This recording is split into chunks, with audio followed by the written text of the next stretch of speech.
Hi guys, so for this week's discussion, I found that Toronto is actually a leader in ecological restoration projects among cities in the world. So they have many ecological restoration projects. I didn't get an exact number, but many of these relate to tall grass restoration projects where they found a ton of success in not only restoring the natural landscape, but this also plays a huge part in bringing in biodiversity to the ecosystem.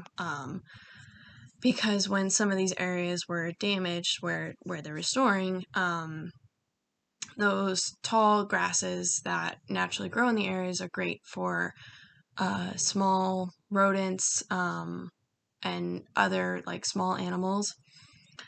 But when they were damaged, a lot of that population fell, decreased. So restoring these tall grassland areas did a lot for biodiversity. Another example is the Monarch Habitat Project.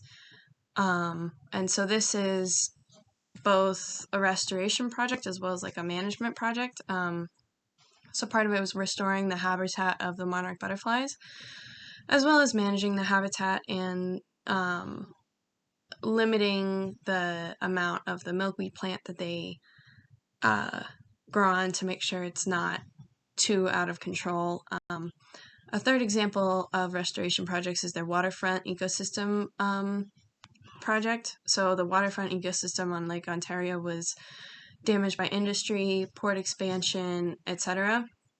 And so they did a few things, including reintroducing natural predators into the area because the balance in marine marine species was all kind of out of whack.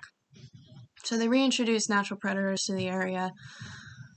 They focused on improving water and sediment quality and altering the structural diversity of the coastline of the lake to promote habitat growth. They've had a lot of success with restoration projects, so yes, restoration does work for the city, but one thing that they need to work on is they need to introduce more green space in the form of parks and that kind of stuff. They only have about 13% of the city, which is green space, which is lower than many American cities, such as Los Angeles, New York, Chicago. So they don't have a very much green space, which that's something that they need to work on.